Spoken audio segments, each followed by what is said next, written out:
নমস্কার বন্ধুরা, আমার কাছে একটা প্রশ্ন এসেছে যে ব্রেকআপ হয়ে গেছে দিদি ভাই।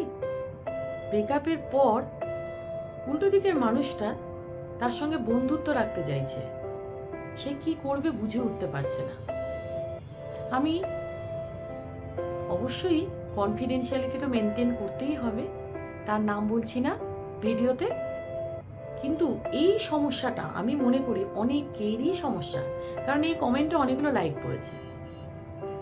তাহলে আমি বলি বন্ধু, এই ব্রেকআপ, এখন একটা জিনিস আমি দেখেছি টিনেজারদের লাইফে না ভীষণ দুঃখ, আমার সত্যি খুব হাসি পায়, কারণ এই বয়সটা তো আমরাও পেরিয়ে এসেছি।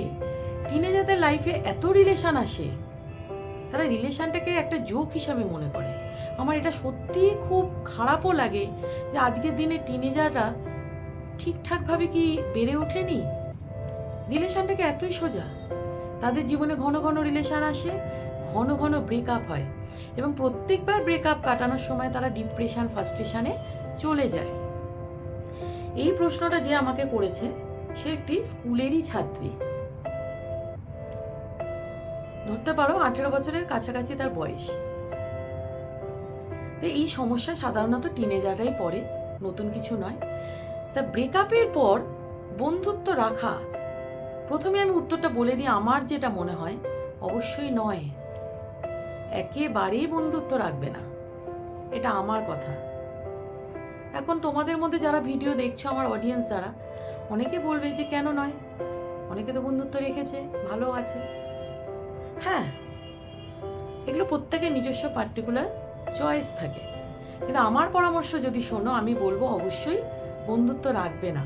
কেন রাখবে না সেটার জন্য আজকের এই ভিডিও, এবং কি কি হতে পারে সেটা জানার জন্যই ভিডিওটা পুরোপুরি দেখতে হবে তোমাদের। আমি সোমা, আমারকে সবাই চেনে শুভশ্রী নামে, যার জন্য আমার ইউটিউব চ্যানেলটার নাম আমি দিয়েছি rise and shine with Subhashree. আমি চলে এসেছি তোমাদের সঙ্গে, আছি, সবসময় আছি। সমস্যা যখন আছে সমাধানের জন্য আমি আছি। সাইকোলজি আমার ভীষণ ইম্পর্টেন্ট সাবজেক্ট, আমি পড়াশোনা করতে ভালোবাসি। তোমাদের প্রত্যেকটা প্রশ্ন অবশ্যই আমি ভিডিওর মাধ্যমে উত্তর দিয়ে জানাবো। তাহলে আমি চলে আসি মেন টপিকে। একটা কথা জানো বন্ধু, জীবনটা খুব ছোট। You have to make your life beautiful. আমরা যখন চা খাই, বিশেষ করে আমি যখন চা খাই, আমি কিন্তু চাটা অনেকক্ষণ ধরে খাই, কারণ চায়ের প্রতিটা সিপ আমি এনজয় করি, এবং আমি চা নিজের হাতে বানাই, জানো বন্ধু, আমি কারোর হাতে চা খাই না, কারণ ওই একটা জিনিসের প্রতি আমার একটা অবসেশন। আমি নিজে হাতে চা খাবো, অনেকটা সময় নিয়ে চা খাবো, এবং সেই চা খাওয়ার সময় আমি জীবনে বা সারাদিনে ভবিষ্যৎ প্ল্যানিং আমি অনেক কিছুই কিন্তু করে ফেলি। সেরকম এই চায়ের চুমুকটা যেমন এনজয় করি, জীবনের প্রতিটা মুহূর্তকে কিন্তু এনজয় করতে হবে তোমাকে। আমার যারা অডিয়েন্স আছো, আমি মনে করি তোমরা আমাদের ফ্যামিলি মেম্বার, আমার ফ্যামিলি মেম্বার, কারণ তোমরা আমার অডিয়েন্স। আমার অডিয়েন্স মানে আমার উপর তোমরা ভরসা রেখেছো, আমাকে ভালোবাসা দিয়েছো, সুতরাং তোমাদের প্রতি তো আমার একটা অব্লিগেশনস আছেই। অবশ্যই তোমাদেরকে আমি ভালোবাসি, কিন্তু শুধু ভালোবাসলে তো হবে না, তোমাদের সমস্যা তার সমাধানের জন্য তো আমাকে চেষ্টা করতেই হবে, তাই না? তাহলে এই যে ব্রেকআপটা হলো, ধরো একটা সম্পর্ক খুব গভীর, তোমাদের মধ্যে প্রচুর ইমোশনাল কন্ট্যাক্ট ছিল, ইমোশনাল কন্ট্যাক্ট, ফিজিক্যাল কন্ট্যাক্ট, সব রকম সম্পর্কেরই একটা স্মৃতি থাকে। তো সেই স্মৃতিগুলোর জন্যই কিন্তু আমরা কষ্ট পাই, তাই তো? তা ব্রেকআপ হয়ে গেল, ব্রেকআপটা কেন হলো সেই আলোচনা আমি যাচ্ছি না।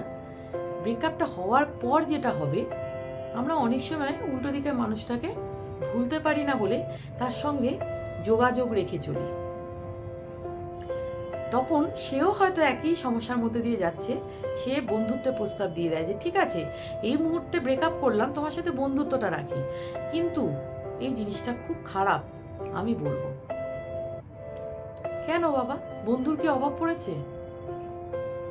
আমি বলবো তুমি তার সঙ্গে পরিচিতি রাখো না, তার সাথে মাঝে মধ্যে দরকার না পড়লে, খুব দরকার না পড়লে কথা বলো না। খুব যদি প্রয়োজন পড়ে, প্রয়োজন, হ্যাঁ অবশ্যই তার সাথে কথা বলতে পারো, ব্যাস এইটুকুই লিমিটেশনস রাখো।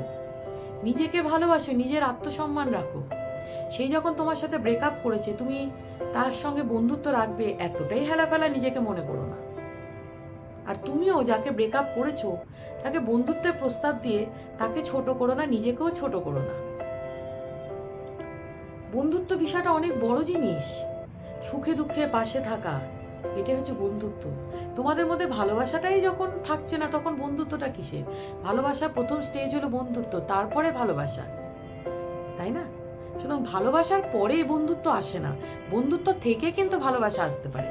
আমি ফিজিক্সের স্টুডেন্ট, সুতরাং আমি এটাকে অনেকটা কেমিক্যাল চেঞ্জ হিসেবে বলতে পারি। বন্ধুত্ব থেকে কিন্তু ভালোবাসা হয়, ভালোবাসা থেকে বন্ধুত্ব নেভার পসিবল, আমি অন্তত মনে করি। তুমি তার সঙ্গে অবশ্যই কন্ট্যাক্ট রাখতে পারো, তাকে ক্ষমা করে দাও, তাকে শত্রু বানিয়ে ফেলো না। তার সম্পর্কে, সে তোমাকে ব্রেকআপ করেছে বলে তার সম্পর্কে সে তোমাকে যখন কাছের লোক মনে করে তার জীবনের অনেক গল্প শেয়ার করেছে, সেটা কিন্তু আর পাঁচকান করে দিও না। এটা কোনো মানুষের ধর্ম নয়। তুমি তো মানুষ, তাই না?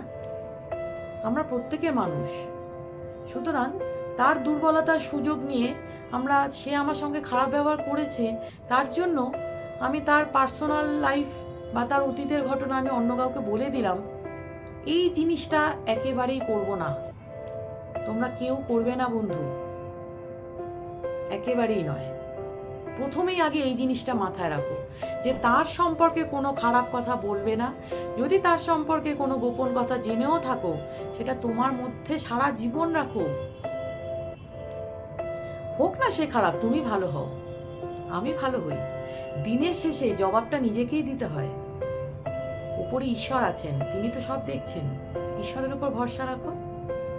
দিনের শেষে যখন নিজেকে জবাব দেবে, যখন জানবে যে সে তোমাকে খারাপ বেসেছে বা সে তোমার সঙ্গে ব্রেকআপ করেছে, কিন্তু তুমি তো তার সঙ্গে খারাপ কিছু করনি, তুমি তো তার প্রাইভেসি মেনটেন করেছো। হ্যাঁ, এবার যদি এরকম হয় সে তোমার সম্পর্কে খারাপ কথা বলে বেড়াচ্ছে, তাও আমি বলবো বন্ধু, তাকে ক্ষমা করে দাও, শত্রুতা করো না। কারণ শত্রুতা না আমাদের জীবনে বিভিন্ন কমপ্লিকেশনস ডেকে আনে। সেই জন্যই আমি বলবো তার সঙ্গে বন্ধুত্বটাও করো না। তাকে এমন একটা স্টেজে রাখো, বন্ধুও না শত্রুও না। যদি সে তোমাকে বন্ধুত্বের প্রস্তাব দেয়, সরাসরি না করে দাও, বলো না, ভালোবাসা থেকে বন্ধুত্ব আসে না। দিস ইজ ইরিভার্সিবল প্রসেস, তাই না? শুনতে একটু কঠিন, কিন্তু এটাই বাস্তব। জীবন অনেক বড়, প্রত্যেকটা মুহূর্তকে তাড়িয়ে তাড়িয়ে উপভোগ করতে হবে। অনেক কিছু আছে, যাকে তুমি ভালোবাসো, সেটাও জড়বস্তু হতে পারে, সেখানে নিজেকে ইনভলভ করে দাও। যদি বেড়াতে ভালোবাসো, বেড়াও। অন্য কোনো বন্ধু, নতুন কোনো সম্পর্ক সঙ্গে সঙ্গে কিন্তু যাবে না। একটু টাইম দাও নিজেকে, নিজেকে চেনো, নিজেকে বোঝো, কেন ব্রেকআপটা হলো সেটা নিয়ে একটু বিশ্লেষণ করো, যাতে ভবিষ্যতের সম্পর্কে এই সিচুয়েশন আর যেন না আসে। You have to make your life good, life beautiful. এটা কিন্তু সম্পূর্ণ তোমার হাতে। তাহলে ব্রেকআপের পর বন্ধুত্ব অবশ্যই আমরা রাখবো না। আমার সাজেশন যদি পেতে চাও, পরিচিত হিসাবে থাকতে পারে, কারণ বন্ধু ব্যাপারটা খুব বড় জিনিস। বন্ধুত্ব বেশি লোকের সাথে হয় না, দুটো একটা বন্ধুই রাখো। পরিচিত সংখ্যা তো অনেক, তাই না? হ্যাঁ, ব্রেকআপের পর তার সঙ্গে শত্রুতাও করা যাবে না, বন্ধুত্বও করা যাবে না। পরিচিতি রাখতে পারো, বেশি ভালো হয় কোনো যোগাযোগ না রাখা। যোগাযোগ রেখো না, সব থেকে ভালো হয়। খুব বেশি প্রয়োজন না হলে যোগাযোগ করো না, তাই না বন্ধু? এমন সিচুয়েশন যেন না হয় যে ভবিষ্যতে রাস্তায় তোমাদের মধ্যে দেখা হলো, সে তোমার সাথে কথা বলতে চাইলো, তুমি মুখ ঘুরিয়ে দিলে, এটাও করো না, শত্রুতাটা করো না। ঠিক এমন যেন হয় যে তোমরা দুটো সমান্তরাল সরলরেখার মতো পাশাপাশি চলতে পারো। বুঝতে পেরেছো?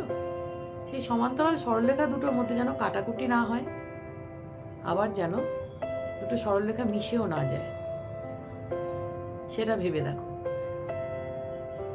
আমার উত্তর নিশ্চয়ই যে করেছিলে সে পেয়ে গেছো, যে ব্রেকআপের পর বন্ধুত্ব কখনোই নয়, কারণ ভালোবাসা থেকে বন্ধুত্ব হওয়া উচিত নয়। বন্ধুত্ব বিষয়টার অপমান করা হয়। বন্ধুত্বর একটা অনেক বড় জিনিস। বন্ধুত্ব নিয়ে আমি আবার ভিডিও করব, কারণ ফ্রেন্ডশিপ আমি মনে করি ভালোবাসার মানুষের থেকেও ভালো বন্ধু পাওয়াটা কিন্তু খুব বড় জিনিস। সুতরাং বন্ধু তাকেই করো যে তোমাকে ভালোবাসে। হ্যাঁ, সেই ভালোবাসাটা প্রেম নয়, যে তোমাকে বোঝে। ভালোবাসার মানুষের সঙ্গে শত্রুতাও নয়, বন্ধুতাও নয়, কোনো বন্ধুত্ব নয়, শত্রুতাও নয়, কিন্তু এমনও নয় তাকে দেখে যেন মুখ ঘুরিয়ে চলে যেতে না হয়। বুঝতে পেরেছো?